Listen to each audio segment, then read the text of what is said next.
Puji Tuhan, mungkin yang akan bergabung sebentar atau yang akan melihat rekaman kami, sama-sama kita kembali lagi belajar kebenaran firman Tuhan. Sebelum kita mulai, kita akan bersatu dalam doa. Mari kita berdoa. Pujian syukur kami naikkan kepadamu Tuhan Yesus yang baik. Kami bersyukur Tuhan atas penyertaan-Mu buat kami, atas limpah kasih-Mu, anugerah-Mu buat kehidupan kami, hingga kami boleh ada sampai saat ini. Terima kasih Tuhan, Engkau juga mengampuni salah dosa kami, ampuni kehidupan kami Tuhan Yesus dari hari ke hari, biar hidup kami boleh terfokus pada karya salib-Mu yang begitu besar buat hidup kami. Terima kasih Tuhan, saat malam hari ini kami bersyukur atas semangat lagi yang baru daripada-Mu. Kami sungguh percaya Engkau perlengkapi kami dengan roh pengertian daripada-Mu, hikmat daripada-Mu, untuk kami belajar kebenaran firman-Mu saat malam hari ini. Kami berdoa buat teman-teman kami yang akan bergabung saat malam hari ini, mungkin yang akan bergabung melihat rekaman kami. Tuhan Yesus, kami sungguh percaya Engkau saja yang memberkati kami, Engkau saja yang mengurapi kami Tuhan, biar kami lebih hari lebih mengerti akan firman-Mu. Tuhan Yesus, tolong juga hamba-Mu, kami sungguh percaya Engkau sudah persiapkan hamba-Mu untuk memberitakan firman-Mu, biar hamba-Mu hanya sebagai alat Tuhan untuk menyingkapkan rahasia firman-Mu. Terima kasih Tuhan, terima kasih. Kami mulai pembelajaran kami malam ini dan kami peralaskan doa kami hanya dalam nama Tuhan Yesus Kristus. Haleluya. Amin. Puji Tuhan. Kita akan membaca 1 Korintus 14 ayat 26 sampai 33. Jadi bagaimana sekarang saudara-saudara?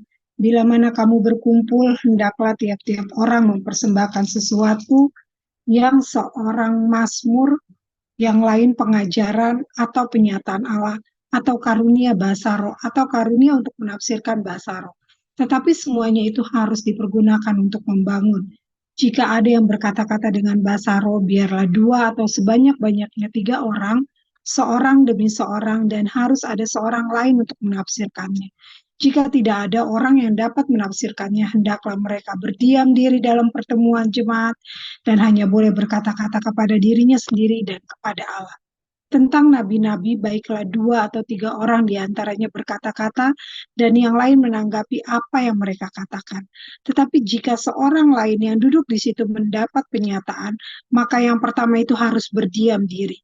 Sebab kamu semua boleh bernubuat seorang demi seorang, sehingga kamu semua dapat belajar dan beroleh kekuatan.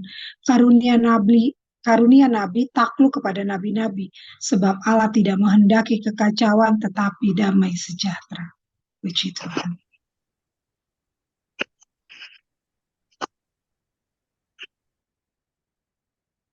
Puji Tuhan, kita bersyukur kembali belajar firman Tuhan. Kita percaya semua karena anugerah Tuhan. Kita lagi dan lagi dalami kebenaran firman Tuhan. Kita masih di pasal 14. Kita memasuki bagian-bagian akhir dari jawaban atau solusi yang Paulus berikan terhadap masalah yang muncul di tengah-tengah jemaat Korintus. Kita masuk ke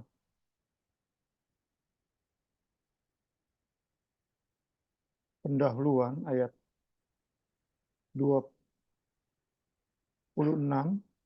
sampai 40.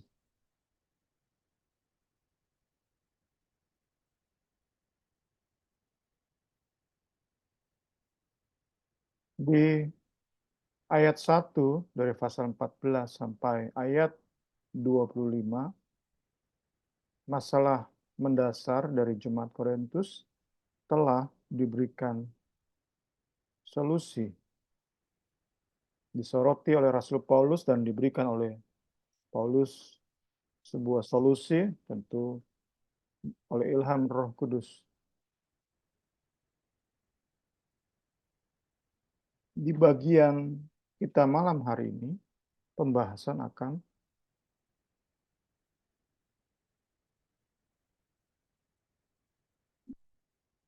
menjelaskan bagaimana Rasul Paulus oleh ilham Roh Kudus menginginkan sebuah keteraturan di dalam penggunaan karunia-karunia Roh Kudus. Itu yang menjadi bagian kita pada saat malam hari ini. Puji Tuhan. Kita mau lihat bagaimana Rasul Paulus menekankan keteraturan, orderliness, kemudian penguasaan diri, dan pedulian terhadap sesama.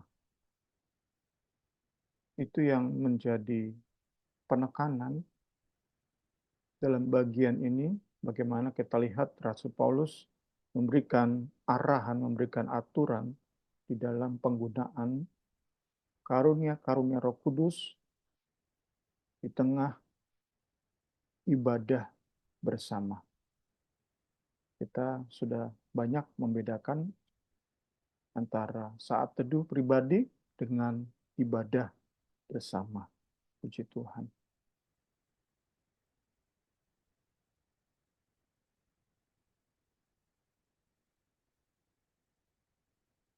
Pendahuluan pasal 14 ayat 26 sampai 33 dalam ayat-ayat yang akan kita lihat malam hari ini, apa yang nampak seperti petunjuk manual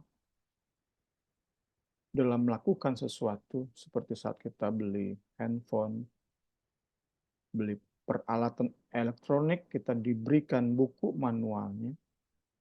Nah, kita akan melihat di ayat-ayat yang sudah kita baca tadi, itu bagaikan sebuah manual, tampak seperti sebuah petunjuk dalam melakukan sesuatu. Tapi sesungguhnya apa yang kita baca tadi itu merupakan koreksi terhadap kebiasaan yang sudah terjadi di tengah-tengah gereja Korintus. Lebih merupakan koreksi, bukan Paulus memberikan manual bagaimana menggunakan, melayani sesuai dengan karunia yang Roh Kudus masing-masing berikan kepada jemaat. Bukan, tetapi Paulus melakukan koreksi saat ia mengetahui bahwa sudah menjadi kebiasaan di dalam jemaat gereja Korintus, mereka beribadah dengan, kita gunakan saja bahasa memang kurang baik, tetapi yang sederhana, mudah kita mengerti, ibadah mereka ibadah yang kacau. Paulus merasa perlu menuliskan bagian-bagian yang sudah kita bahas, yang sudah kita baca barusan, puji Tuhan. Ayat 26 sampai 33 terbagi dalam 4 bagian. Ayat 26 itu nasihat pembuka, 27-28 Rasul Paulus memberikan aturan penggunaan karunia bahasa roh. Ayat 29-31 Rasul Paulus memberikan aturan penggunaan karunia nubuat dalam tentu ibadah bersama, dan terakhir nanti ayat 32-33 Rasul Paulus memberikan nasihat penutup. Puji Tuhan. Kita masuk ke ayat 26. Kita sesungguhnya sudah masuk bagian-bagian akhir dari pembahasan karunia Roh Kudus. Sudah, saya lupa juga berapa minggu kita. Yang jelas lebih dari sebulan 2 bulan. Sudah beberapa minggu, dimulai dari pasal 12 kita banyak membahas tentang karunia Roh Kudus. Bahkan setelah kita bahas tentang kasih di pasal 13, kita pun mau nggak mau, karena itu satu konteks, bahas dan bahas lagi karunia-karunia Roh Kudus, bagaimana digunakan dalam persekutuan ibadah. kita masuk ke bagian-bagian akhir. Dan kita dapati di sini bahwa Paulus pun kembali memberikan daftar. Dan ini daftar yang final atau terakhir. Setelah kita tahu bersama di pasal 12 ayat 8 sampai 10, di situ ada 9 karunia. Kemudian di pasal yang sama ayat 28-30, Paulus pun memberi daftar karunia, list karunia. Dan sama seperti dua daftar sebelumnya, di bagian ini pun, di ayat-ayat ini pun, saat Paulus menulis bernyanyi, mengajar, nubuat, bahasa roh, tafsir bahasa roh, ada 5, Paulus tulis di daftar ayat 26 ini, sama seperti daftar berikutnya. Paulus tidak sedang menyatakan bahwa hanya ini yang bisa Roh Kudus lakukan dalam gereja. Enggak seperti itu. Roh Kudus punya kedaulatan, punya otoritas.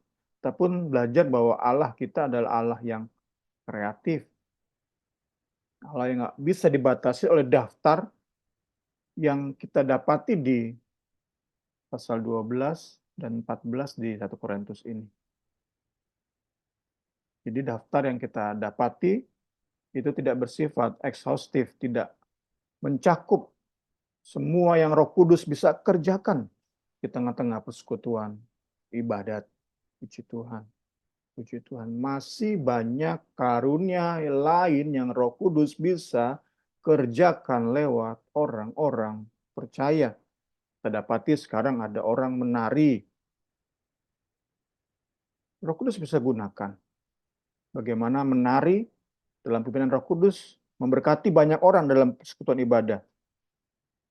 Kita nggak bisa batasi menari dalam roh itu pasti sesat.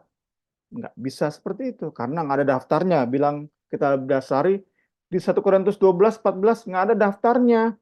Menari dalam roh pasti sesat. Nggak seperti itu. Kemudian kita bisa hubungkan dengan kekinian, gereja modern. Kita punya multimedia, kita punya internet, kita punya medsos. Bagaimana itu bisa digunakan untuk memberkati ibadah bersama.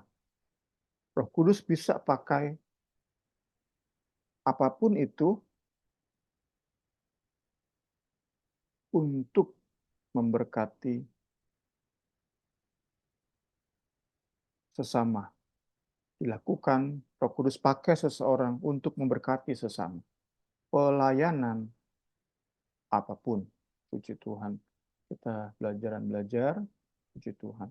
Karena itu, pembelajaran bagi kita malam hari ini untuk tidak membatasi karya Roh Kudus. Kita sungguh percaya bahwa Roh Kudus dapat terus mengikuti perkembangan zaman. Puji Tuhan. Puji Tuhan. Roh Kudus bekerja dengan cara-cara, metode-metode yang berbeda sekarang jika dibandingkan dengan di abad mula-mula. Jika dibandingkan dengan 100 tahun yang lalu, jika dibandingkan dengan 50 tahun yang lalu, bahkan mungkin 5 atau 10 tahun yang lalu, sekarang Roh Kudus bisa bekerja dengan cara-cara yang terus kreatif, mengikuti perkembangan zaman, menggunakan sumber daya yang melampaui batasan-batasan yang kita, dalam keterbatasan kita coba batasi. Sudah menjadi isu yang sering kita bahas. Orang-orang yang 10 tahun yang lalu saat melihat bagaimana Roh Kudus bekerja sekarang, banyak kali orang-orang 10 tahun yang lalu ini jadi alergi. Langsung merasa ini sesuatu yang sesat. Kita tentu nggak mau seperti itu. Saat nanti kita lihat anak cucu kita 10 tahun, 15 tahun yang lalu, melayani dengan cara mereka, kita nggak langsung mengatakan mereka sesat. Kita bisa terus percaya bahwa Roh Kudus itu kreatif dan terus mengikuti perkembangan zaman. Ya, yang dapat kita lakukan adalah jaga sesuai dengan prinsip-prinsip dasar yang Rasul Paulus berikan. Kita jaga, filter, sekreatif apapun itu difilter karena ada prinsip-prinsip dasar yang Paulus berikan. Ayat yang saya yakin ini sangat mewakili banget. Ayat yang terus diulang-ulang.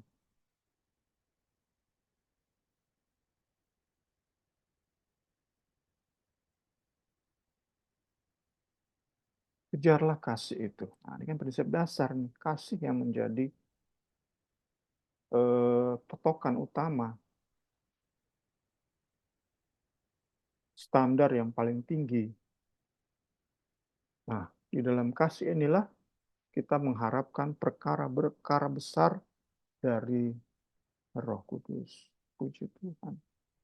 Puji Tuhan. Jadi kalau saya bisa simpulkan dalam 2 poin, sekreatif apapun pekerjaan Roh Kudus, itu ada 2 prinsip yang perlu membentengi atau memagari supaya tidak disalahgunakan oleh orang-orang yang sok kreatif, padahal mereka tidak di bawah pimpinan Roh Kudus.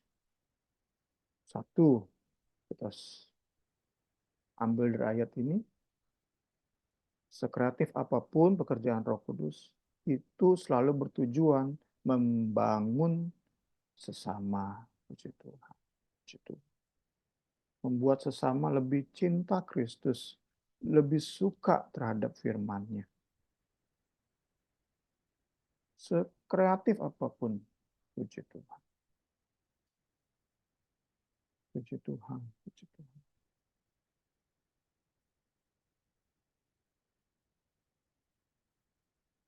Kedua, tentu sesuai dengan ayat ini juga, kita terus menjaga panasnya atau hangatnya kerinduan terhadap perkara-perkara ajaib yang Roh Kudus sanggup kerjakan. Puji Tuhan. Segala hormat kemuliaan bagi Tuhan.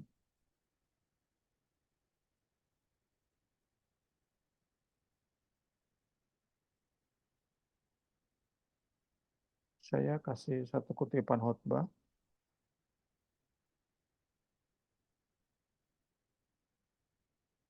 Memperhatikan kehidupan rohani sendiri itu penting. Tetapi lebih penting fokus pada bagaimana hidup kita membangun sesama. Ini menjaga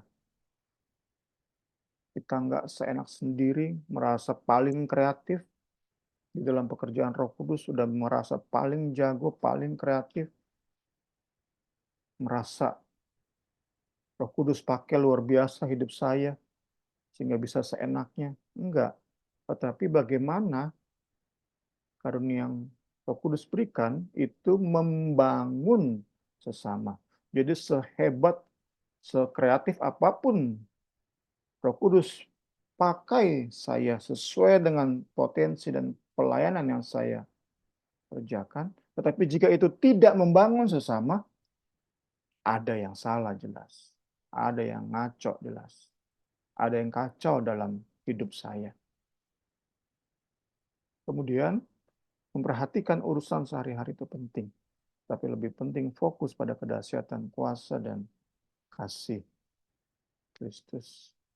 Untuk tadi ya, terbuka terhadap pekerjaan Roh Kudus sesuai perkembangan zaman, kita perlu fokus pada kedahsyatan kuasa kasih Kristus. Karena kalau kita fokus pada rutinitas, kita akan langsung menolak dengan keras setiap bentuk variasi dalam ibadah. Kita akan cenderung untuk menolak dengan keras.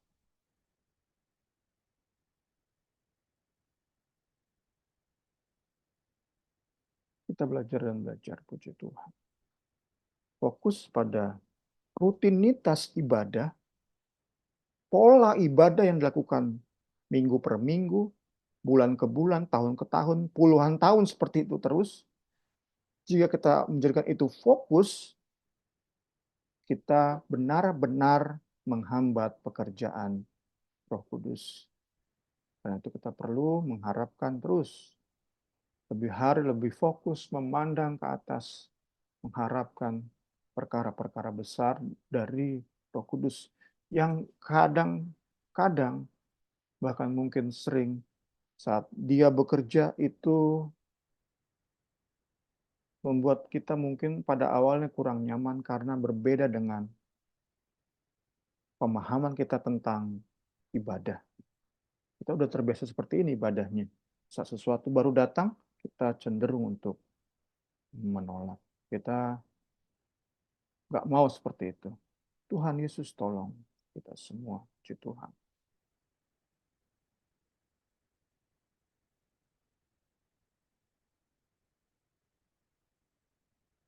Kita lihat ayat 27.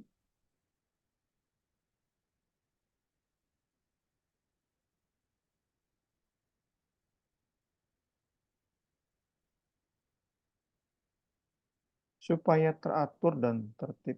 Berikut aturan menggunakan bahasa roh dalam persekutuan bersama. Pertama, kita sudah lihat ayatnya tadi, ayat 27. Dua atau sebanyak-banyaknya 3 orang yang bicara bahasa roh. Pakai di sini Rasul Paulus mengindikasikan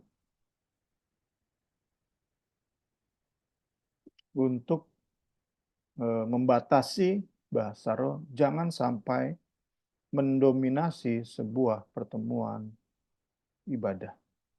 Itu yang kita bisa dapati di bagian ini, sehingga hanya 2 atau sebanyak-banyaknya 3 orang berbahasa roh. Dan dikatakan bagian kedua, tadi bagian pertama kan, maaf ini di bagian pertama 2-3 orang, bagian kedua itu seorang demi seorang. Paulus menegaskan keterangan di awal tadi bahwa aturan yang Paulus berikan di sini merupakan koreksi. Jelas di sini bahwa kata atau perintah aturan seorang demi seorang itu merupakan sebuah koreksi terhadap kebiasaan jemaat Korintus yang berbarengan berlomba berbahasa roh dalam ibadah-ibadah mereka.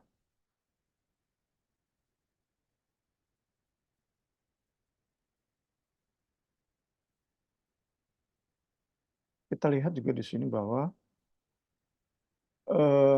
aturan seorang demi seorang itu dimaksudkan juga untuk membedakan ibadah Kristen dengan ibadah dewa-dewi di kota Korintus. Ibadah kepada berhala-berhala di kota Korintus itu cirinya adalah kata-kata yang seperti orang kesurupan dan berbarengan. Maka dibilang kacau. Nah, kalau dalam gereja persekutuan ibadah sama posisinya atau kondisinya, berarti Kristenan dan penyembahan berhala nggak ada bedanya.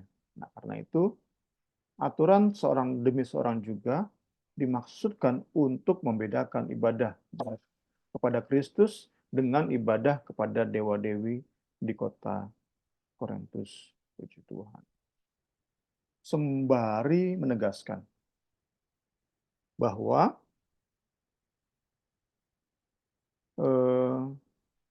karunia-karunia Roh Kudus termasuk bahasa roh itu enggak kita lakukan dalam keadaan tidak sadar atau setengah sadar. Kita berbahasa roh dalam kondisi sadar penuh. Sehingga kita bisa, Rasul Paulus bilang, kalau memang saatnya diam, diam. Di bagian ketiga, harus ada yang menafsirkan.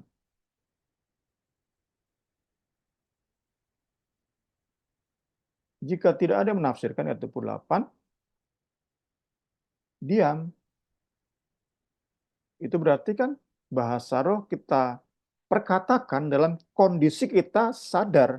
Kita bisa menghentikan bahasa roh.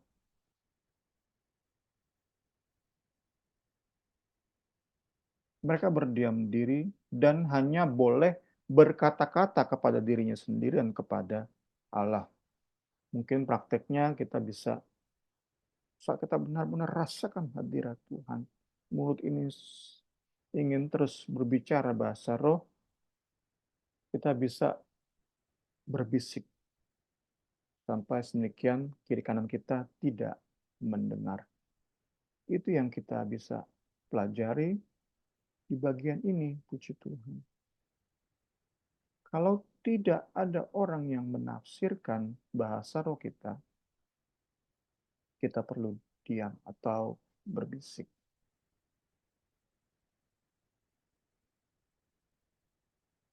Mungkin dalam berbisik, sebelum kita masuk diskusi, kita bisa lengkapi dengan ayat ini.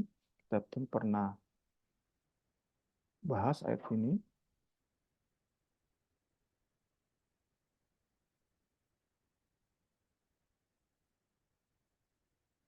Karena itu siapa yang berkata-kata dengan bahasa roh, ia harus berdoa supaya kepadanya diberikan juga karunia untuk menafsirkannya.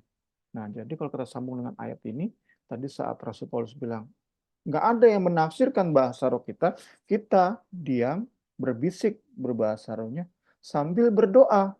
Tuhan Yesus, Allah Roh Kudus, jika Engkau berkenan, berikan kemampuan, karunia untuk menafsirkan bahasa yang barusan saya perkatakan. Itu yang kita dapati di bagian ini, puji Tuhan. Kita diskusi dulu, silakan Ibu Rini.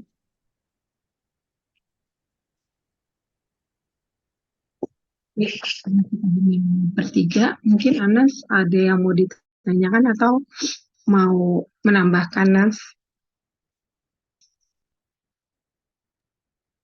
Nanti aja Karin di belakang mau denger selanjutnya. Penasaran?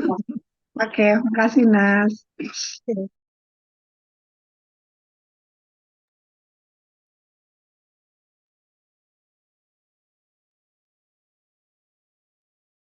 Baik, kita lanjut ke ayat 29. Kalau tadi aturan tentang bahasa roh di ayat 27-28, maka di ayat 29 mulai aturan tentang penggunaan karunia nubuat. Jadi kita dapat di sini bagaimana nubuat pun diatur. Padahal kita tahu bersama nubuat itu perkataan yang dapat dimengerti. Tapi itu pun harus diatur. Nggak berbarengan semua bernubuat. Itu enggak. Puji Tuhan. Puji Tuhan. Dan kalau pasangan dari bahasa roh adalah tafsir bahasa roh, maka pasangan nubuat adalah karunia membedakan roh. Ini kita dapati di bagian ini, puji Tuhan. Jadi, 2-3 nabi dikatakan di sini, kita katakan saja 2-3 orang yang bernubuat dalam sekutuan ibadah bersama. Setelah 2-3 orang, kemudian mereka menunggu konfirmasi dari sesama jemaat. Apakah benar apa yang mereka sampaikan itu berasal dari Roh Kudus? Itulah karunia membedakan roh. Jangan-jangan mereka rasa itu dari Roh Kudus, padahal itu bukan. Karena itu Paulus merasa perlu mengatur 2-3 orang, kemudian yang lain menanggapi apa yang dinyatakan oleh 2-3 orang ini. Puji Tuhan. Puji Tuhan. Puji Tuhan. Dan tentunya lagi dan lagi Puji Tuhan, puji Tuhan. Bagaimana karunia nubuat diatur itu supaya jemaat keseluruhan memperoleh manfaat maksimal dari setiap nubuat. Misalnya ada 3 orang nubuat, tetapi berbarengan. Bingung dong jemaat, mana yang perlu didengar dari 3 nubuat ini. Karena itulah bergantian. 1, semua jemaat amini, rasa diberkati, dikuatkan. 2, gantian. Jemaat dibangun, bertumbuh rohani mereka. 3, jemaat dibangun, Roh Kudus membangun jemaat. Maksimal 3 nubuat dari 3 orang ini benar-benar membangun jemaat secara maksimal. Puji Tuhan. Kemudian kita lihat masih di ayat 29 ini ditegaskan bahwa roh nubuat atau nubuat itu tidak bebas dari otoritas gereja. Dia tetap perlu saling mengkontrol. Puji Tuhan. Sekali lagi mirip tadi ya, yang saya sampaikan contoh-contoh tadi. Ada orang merasa benar-benar bahwa saya sedang bernubuat. Ternyata ada orang lain, jemaat lain, dapat juga dari roh, kamu nubuatnya lu buat-buat misalnya. Itu berasal dari roh kamu sendiri, suara hatimu sendiri, itu bukan Roh Kudus. Seperti itu. Emosi, hanya emosi saja, bukan Roh Kudus. Misalnya, saya sangat terbeban benar buat orang yang sakit. Sahabat saya sakit keras. Nah, karena emosi, saya tanda kutip nubuat dia akan sembuh. Itu emosi.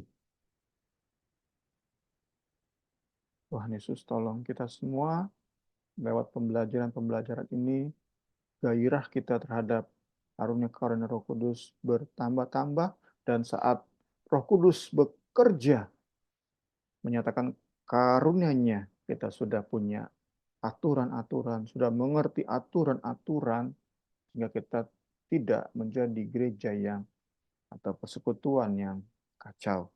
Puji Tuhan. Ayat 30 sampai 31.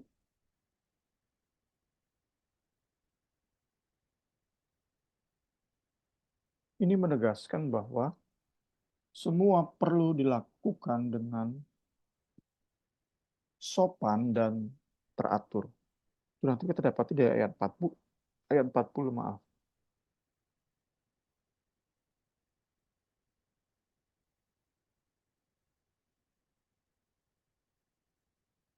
Ya, ini dia, puji Tuhan. Tapi segala sesuatu harus berlangsung dengan sopan dan teratur. Puji Tuhan, puji Tuhan. Oh, haleluya. Belajar dan belajar kita. Roh Kudus bekerja luar biasa dahsyat, tetapi outputnya disaksikan oleh bahkan simpatisan, kita bahas minggu lalu, mereka melihatnya semua sopan dan teratur. Haleluya. Saya pribadi saat baca ayat ini langsung teringat kepada bahasan kita minggu lalu. Saat kita bahas bagaimana simpatisan masuk bergabung dalam sebuah ibadat, dan karena ibadat tersebut kacau, mereka simpulkan bahwa jemaat-jemaat yang bergabung dalam ibadat tersebut adalah orang-orang gila.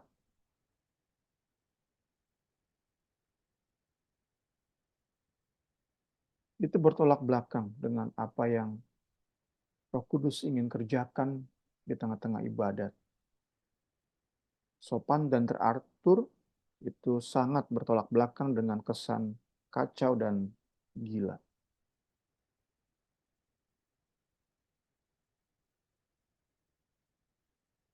Tuhan, lanjutkan.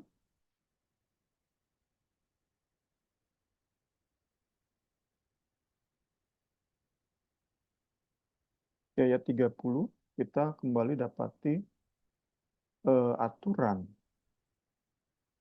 Jika seorang lain duduk di situ mendapat penyataan, maka yang pertama itu berdiam diri. Tentu ini aturan yang memberi kesan bahwa Paulus oleh ilham Roh Kudus tidak ingin ada seseorang yang mendominasi sebuah ibadah. Sebuah ibadah bersama itu selalu merupakan harmonisasi, kerjasama yang saling melengkapi. Nggak ada yang mengontrol dominan dalam sebuah ibadah. Puji Tuhan. Kemudian kita lihat di sini tentang penguasaan diri. Saya dapat seperti ini. Dalam ayat-ayat ini, penguasaan diri itu berhubungan dengan bagaimana seorang yang berbahasa roh kemudian dia diam atau berbisik. Seorang yang bernubuat, kemudian dia dalam penguasaan diri, diam, membiarkan orang lain yang bernubuat, orang lain yang menyampaikan karunia pengetahuan, karunia iman, puji Tuhan, puji Tuhan. Itu yang menjadi pengalaman jemaat Korintus berarti. Penguasaan diri itu untuk atau pada prakteknya itu dilakukan dalam seseorang mengontrol timing bagaimana mereka menjalankan karunia-karunia Roh Kudus. Saya dapat adalah bahwa penguasaan diri itu terus akan berfungsi dalam kita menjalani kekristenan kita. Puji Tuhan. Kita bisa bandingkan, kita bisa bayangkan. Sebelum percaya, jemaat Korintus itu hidup tanpa kontrol. Nggak bisa kontrol diri sendiri. Mau maki orang, maki. Mau hina orang, bully. Pukul orang, pukul. Sejak mereka terima Yesus, ada Roh Kudus di hidup mereka. Mereka mulai bisa mengontrol. Saat pengen maki orang, tahan. Self-control, penguasaan diri. Itu mungkin di awal-awal pengiringan mereka terhadap Kristus. Terus bertumbuh mereka. Sampai ke tahap di mana self-control itu bukan lagi tentang maki nggak maki. Itu bukan isu mereka lagi. Mereka udah bisa atasi itu dalam pertumbuhan rohani mereka. Ini tentu sebuah kondisi ideal yang ingin kita sama-sama capai. Jangan sampai sudah puluhan tahun jadi Kristen, tetapi tetap isunya adalah antara maki dan nggak maki. Antara berkata kotor dengan nggak berkata kotor, isunya itu terus.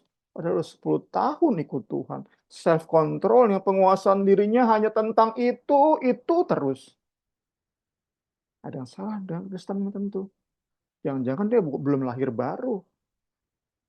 Memberi indikasi yang cukup terang di situ. Belum lahir baru nih orang, jangan-jangan. Masa udah 10 tahun, isu penguasaan dirinya hanya tentang maki orang atau nggak maki orang. Tuhan Yesus tolong kita semua. Karena kita dapati di bagian ini, isu self-control di jemaat Korintus adalah bagaimana menahan diri, bahasa roh, atau Enggak. Nubuat atau diam. Puji Tuhan. Gambaran yang luar biasa. Bagaimana penguasaan diri itu bekerja luar biasa. Kita pun teringat kan? Di pasal 13, penguasaan diri terhadap termasuk dalam kasih. Puji Tuhan. Di 13, di Galatia lebih cocok ya. Galatia 5 ya. Buah roh itu self control, penguasaan diri. Puji Tuhan, puji Tuhan.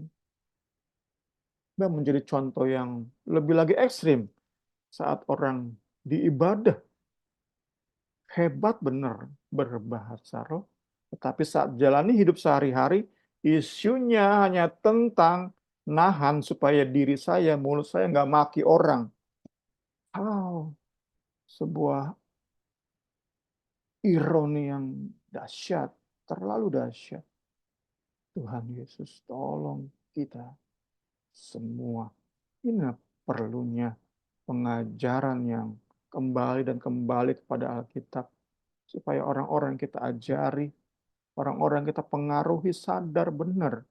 Mereka itu lahir baru apa belum? Bertumbuh dalam Kristus atau ternyata enggak begitu-gitu aja bertahun-tahun. Sedangkan kita orang yang mengerti di sisi mereka, kita nggak bisa kasih masukan kepada mereka.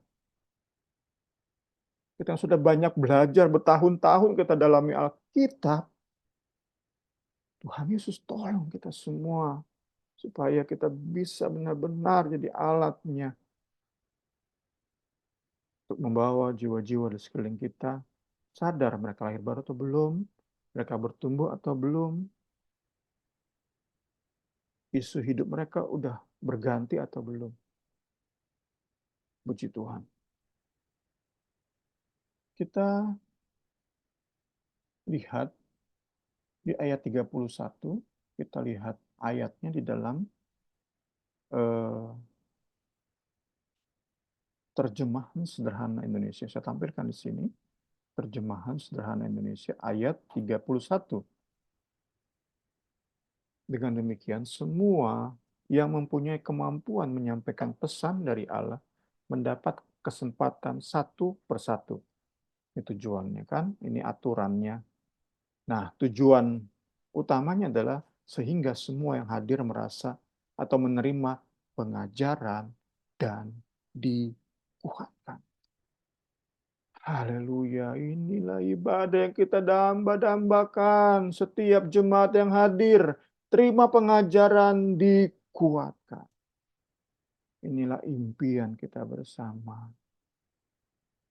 Pulang ibadah begitu-begitu aja, itu seharusnya membuat kita gelisah, gusar, sedih, khawatir, takut. Ada apa dengan ibadah kita? Kok semua orang yang hadir begitu-begitu aja? Ada apa dengan ibadah kita? Semua orang yang hadir rajin ibadah, tetapi saat mereka jalan hidup sehari-hari, hidup mereka begitu aja. Kita punya impian, puji Tuhan. Roh Kudus beri impian, firman Allah, pendalaman Alkitab beri kita impian.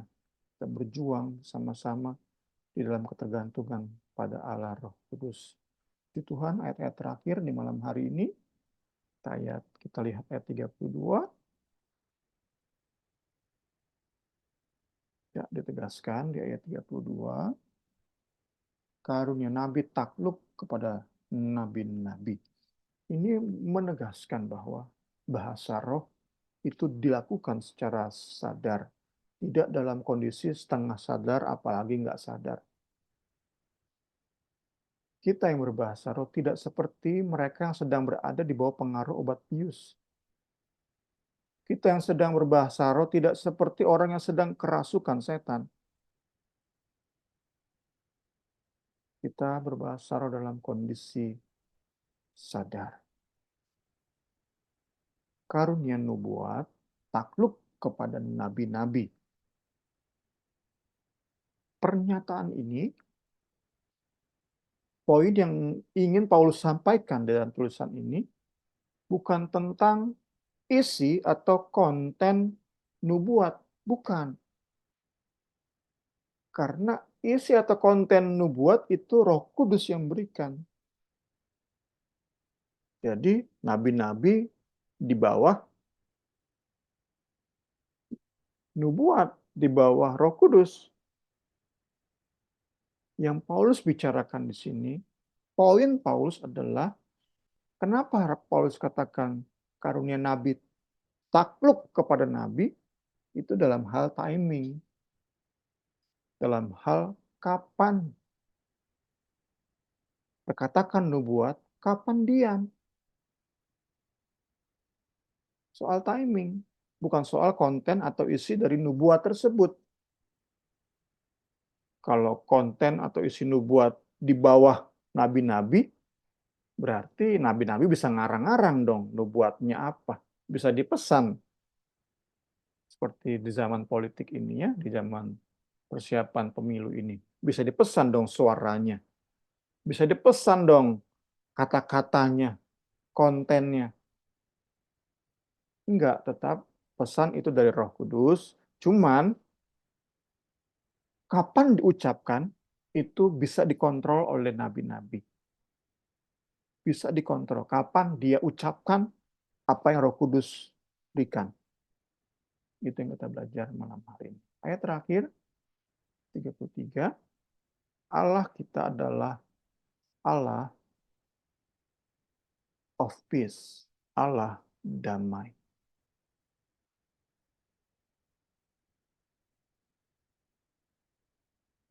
Allah tidak menghendaki kekacauan. Bukan karakter Allah kekacauan itu. Karakter Allah adalah damai, sejahtera. Puji Tuhan. Jadi Allah kita, yang kita sembah dalam nama Yesus Kristus, bukan Allah dari kekacauan. Bukan God of disorder, tidak teraturan, bukan. Allah yang kita sembah, yang jemaat Korintus sembah dalam nama Yesus Kristus, itu berbeda dengan dewa-dewa di kota Korintus. Yang karakter dewa-dewa ini adalah kacau memang. Nggak heran, ibadah kepada mereka pun kacau. Nah, Allah sumber damai sejahtera. Tetapi ibadah kacau, itu ada yang salah. Karena itulah Paulus tulis surat ini, tulis pasal 12 sampai 14, dan malam hari ini Paulus tulis aturan-aturan khususnya dalam bahasa roh dan nubuat. Karena Paulus tahu Allah tidak menginginkan kekacauan. Puji Tuhan. Yang menarik di ayat ini adalah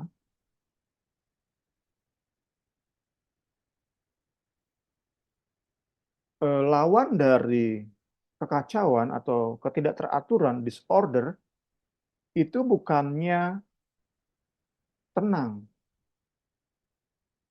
bukannya teratur. Tetapi kita baca ayat ini, lawan dari kekacauan, lawan dari disorder, lawan dari ketidakteraturan adalah peace atau damai sejahtera. Damai di sini diyakini mewakili harmonisasi dalam persekutuan ibadah. Gambaran bagi kita adalah pertunjukan orkestra. Ada piano di orkestra tersebut ya, ada biola, ada flute atau suling, juga ada drumnya, ada gitarnya, ada bassnya, bermacam-macam alat musik. Tetapi menghasilkan sebuah komposisi musik yang membangkitkan decak kagum. Nah, demikianlah ibadah yang dihadiri oleh jiwa-jiwa yang dikuasai Roh Kudus tentu dan firman. Kan kita dapati di sini Paulus atur dan itu menjadi firman bagi kita. Alkitab firman Tuhan bagi kita. Orang-orang diatur oleh firman dan Roh Kudus yang hidupnya memiliki karunia Roh Kudus, tetapi juga pengetahuan firman, tunduk pada aturan firman. Orang-orang seperti ini akan menghasilkan harmonisasi surgawi. Puji Tuhan. Membuat simpatisan yang datang itu berdecak kagum. Membuat simpatisan yang datang ingin juga menyembah Allah yang kita sembah. Puji Tuhan. Penutup buat malam hari ini.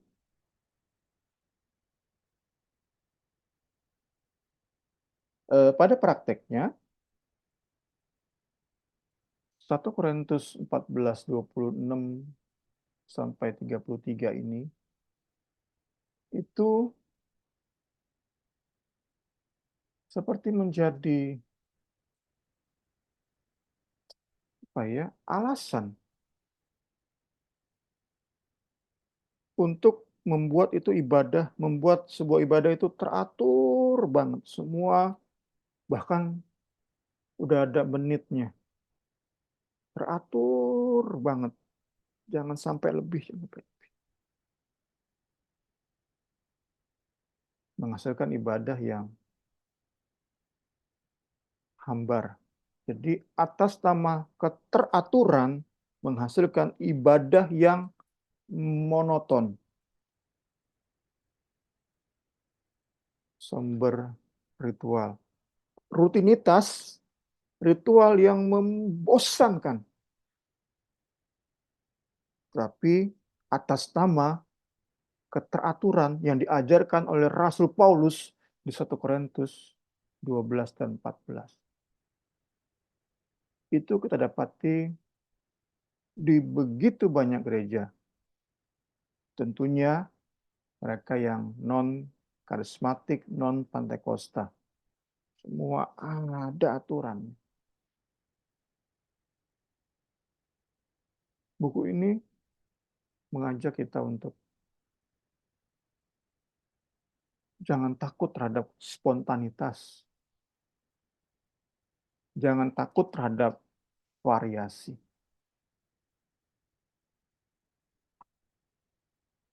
Tuhan Yesus tolong kita semua. Supaya di satu sisi ibadah kita nggak kacau. Tapi di sisi lain, jangan juga ibadah kita menjadi ibadah yang serba diatur. Bukan agak teratur ya. Serba diatur. Sehingga hambar. Dalam ibadah udah nggak ada kemanisan. Udah nggak ada hal-hal yang menggairahkan. Begitu aja. Tuhan Yesus tolong kita semua. Kita bisa benar-benar pas di tengah. Pas di tengah. Kita tetap harapkan kreativitas Roh Kudus bekerja lewat jemaat-jemaat. Sekali lagi tentu ya, semakin muda umur sesama jemaat, tentu akan semakin kreatif dia mengikuti perkembangan zaman. Tentu dalam tahap-tahap tertentu akan membuat orang-orang senior, opa-oma kaget lihat kreativitas anak-anak muda, anak-anak remaja. Tetapi kita belajar malam hari ini untuk menyeimbangkan supaya ibadah itu nggak kacau, tapi ibadah pun nggak hambar. Tetap harapkan hal besar dari Roh Kudus, tapi tetap kita punya dasar firman, prinsip-prinsip yang kita sudah lihat tadi di awal, membangun sesama, didasari oleh kasih, itu menjadi dasar kita. Tuhan kiranya pembelajaran kita malam hari ini memberkati kita semua. Silakan Ibu Rini. Puji Tuhan. Agnes boleh menambahkan atau ada pengalaman-pengalaman tentang karunia Roh Kudus. Tadi dibahas Bung Semi itu Karin tentang penguasaan diri. Kan Ya, udah beberapa minggu ini kita belajar tentang bahasa roh gitu kan. iya, Kalau mau bahasa roh saat doa pribadi, jangan saat doa bersama gitu kan. Coba dipraktekkan dong Karin gitu kan dari Bible study itu. Walaupun kalau apa ya ada saat-saatnya tuh susah juga gitu untuk mengendalikan kan kalau lagi datang dengan hancur hati, terus tiba-tiba suasana penyembahannya mendukung, entah lagunya lah, entah apa gitu. Kayaknya mulut nih nggak bisa direm, nggak bisa ditahan gitu. Tapi tadi seperti yang Bung Sami ngomong, kita jadi diingatin lagi sama Roh Kudus untuk penguasaan diri, mengendalikan diri, supaya yang lain juga jadi damai sejahtera. Kita nggak berisik sendiri, seperti betul. apa ya, yang malah mengganggu kiri kanan yang lagi berdoa juga gitu. Terus Mm-mm. belajar eh, ya penguasaan diri gitu.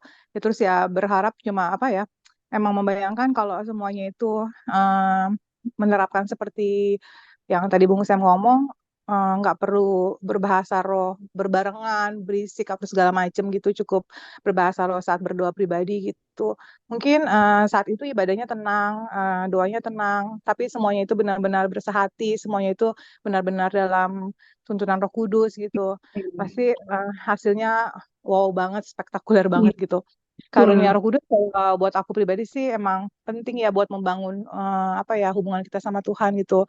Tapi kayaknya kalau buat aku pribadi tuh memiliki karakter seperti Tuhan itu jauh lebih penting gitu. Kan aku suka perhatiin anak-anakku tuh dua.